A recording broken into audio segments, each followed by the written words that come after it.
उद्धव जी महाराष्ट्र से। श्री हरिवंश। जी हरिवंश महाराज जी आप जी कहते हैं कि श्री जी ने हमें इस मार्ग में घसीटा है, उसी प्रकार श्री जी मुझ अधम को भी कब घसीटेंगी? मैं ऐसा क्या करूं कि श्री जी मुझे अपने मार्ग पे घसीटे? क्योंकि जब मैं श्री जी के आश्रित होके संसार और प्रार्थना, प्रभु से हम प्रार्थना, हमें प्रार्थना भी नहीं करनी पड़ी क्योंकि हमारा पीछे के जन्म से चलता रहा है। इसलिए कि जैसे होता है ना, कोई किसी को समझाए, कोई किसी को प्रेरित करे, फिर उसकी समझ में आवे कि जीवन का लक्ष्य भगवान की प्राप्ति है, फिर वो चले। ऐसा मेरे जीवन में कुछ नहीं था। स्कूल से आते तो आग लग जाती हृदय में, यार अम्मा हमारी नहीं, ये मरेंगी, पिता हमारे नहीं, ये मरेंगे, हमारा है कौन? ये पढ़ाई लिखाई करके क्या करेंगे? धन मिलेगा, धन का क्या करेंगे? भोग भोगेंगे, भोग के क्या करेंगे? मर जाएंगे। यार मतलब शांति कहाँ है, आनंद कहाँ है, कैसे जीवन का? बस इसी प्रश्न ने, किसी ने हमको नहीं समझाया, इसी प्रश्न ने कहा भागो भागो, ये पूर्व जन्म का भजन ना, भागो। 13 वर्ष की अवस्था में भगा दिया घर से और पूरे जीवन किसी का सहारा नहीं लिया, किसी व्यक्ति का सहारा नहीं लिया कि हम किसी साधु महात्मा का प्रगट में ऐसे साथ चलना हो, सा कभी किसी का नहीं। असंगो हम पुरुषा, तुम बोल रहे हो तो छुप के सुना और बात जो समझ में आई उसे जीवन में धारण किया, आगे बढ़े। हम किसी का संग नहीं किया, इसलिए संग नहीं किया कि कहीं हमारी जो वो किसी के संग से दब न जाए, क्योंकि आपका संग करें और आपका लक्ष्य है नहीं भगवान का तो हम फंस सकते हैं। तो अब दूरी बना करके रखे और सदैव पूज्य पाद से उड़िया बाबा हमारे आदर्श रहे, उन्हीं के ही वचन, उन्हीं का जीवन। तो हमारी पूछो तो ये पूर्व जन्म का है, इस जन्म का नहीं है। पूर्व जन्म से हमें जो संपत्ति मिली थी उसी ने हमको घसीटा है। अब जैसे आप लोग हो, ये कृपा हुई है कि सत्संग सुनकर भगवत मार्ग में चलने की भावना बनी है। सत्संग सुनकर ये कृपा होती। बिनु सत्संग विवेक न होई और राम कृपा बिनु सुलभ न सोई। बिना सत्संग के ज्ञान नहीं होता और बिना भगवान की कृपा के सत्संग नहीं मिलता।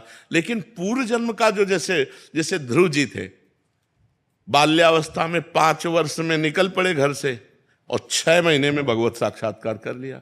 ये मथुरा में आके मधुपुरी में 6 में, तो क्या ध्रुव जी को 6 महीने में भगवान मिल गए? नहीं, पूर्व जन्म में भारी तपस्या की, 6 महीने रह गए थे पूर्णता में, तो 6 महीने में पूर्णता में हो गया।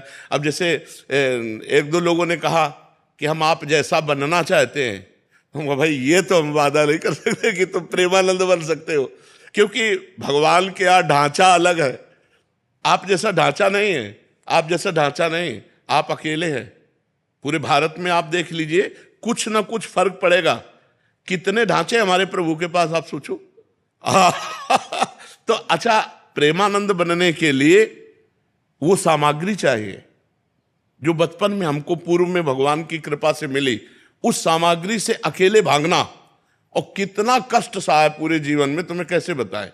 जैसे कोई चल रहा हो, मेहनत कर रहा हो, तो कोई स्याबास बोल दे तो अच्छा लगता है ना, और उसे गाली दे करके उसको निराश कर दे तो प्रायः निराशा ही मिली है। तब वो अंदर से, हाँ, तब वो पुष्टता आई एकमात्र भगवान का आश्रय लेकर। तो सत्संग सुनो, नाम जप करो और भगवान से प्रार्थना करो, तो वो तुम्हारे जीवन की डोर अपने हाथ में ले ले। अब जैसे हमारे जीवन का है, अब हमें न बुरे से कोई न भले से कोई, जैसे चलाओ बस। अपना ऐसे हो गया कि जैसे ड्राइवर बैठा है और वो कहाँ ले जाएगा, कैसे ले जाएगा, ये बिल्कुल अपने चुपचाप बैठे। क्या बुलवा रहे हैं वो सुन रहा हूँ, क्या करवा रहे हैं वो देख रहा हूँ, कहाँ ले जा रहे हैं, क्या क्या हो रहा है, ये उनका खेल। ये भागवती ज्ञान है। ये मतलब पढ़ा लिखा ज्ञान नहीं, ये भगवान अंदर से हमारे, जैसे अर्जुन के रथ में भगवान बैठ गए, ऐसे प्रेमानंद के हृदय में भगवान बैठ गए और वो डोरी पकड़ के चला रहे। अब दूसरों को लग रहा है प्रेमानंद कर रहे, और प्रेमानंद तो केवल बैठे, आगे भगवान सब कुछ कर रहे हैं। करें करावें आप सब और जने बढ़ाई दे। तो प्रिया जी से प्रार्थना करो, वही अपने चरणारविंद में ले ले, बस यही सार बात है। जैसे दोनों तरफ बैलेंस करके चलना, संसार और परमात्मा, बहुत मुश्किल। हाँ, है तो कठिन, पर बच्चा बाबागिरी भी बहुत कठिन है, बहुत कठिन। अच्छा, 1-2 महीना ब्रह्मचर्य रह लो, खुली बातें कह रहा हूं। 1-2 महीना तुम्हें नियम दे दे कि 2 महीना ब्रह्मचर्य आप आराम से रह लोगे, कष्ट सह के, लेकिन आजीवन ब्रह्मचर्य रह जाओ। कितना आकर्षण है माया का। नाना प्रकार की भोग सामग्री, मन तो है। 25 वर्ष जो जीवन कटा वो ऐसा जीवन था कि पूरे जीवन में कभी किसी रसोई में बैठ के भोजन नहीं किए, वृंदावन के सिवा कभी जीवन में नहीं कि आओ बाबा बैठो गरम गरम, नहीं। एक रोटी यहाँ से मिल गई, एक मिल गई, और वो भी मिली कि ना मिली गंगा किनारे। गंगा किनारे 10-10 किलोमीटर दूरी गांव है, अब गंगा किनारे ही चलना है। अब कई कई दिन हो जाते भोजन नहीं मिलता, बड़ा कष्ट में। ये कोई न समझे कि साधु का मार्ग बड़ा सरल मार्ग है। साधुता से पूरा जीवन निर्वाह करना हमें लगता कलयुग है, बहुत संभल के चलना चाहिए। तो ये भगवान के आश्रित तो बाबा जी बनने की सोचना मत। हमें ऐसा लग रहा है ना कि हम किसी योग्य नहीं रह गए, चल ही नहीं पाते किसी भी मार्ग में। नहीं, पहले राधा राधा जपो, डट के जपो अंदर, फिर आगे बात करना। पहले राधा राधा। बाबागिरी बहुत कठिन है।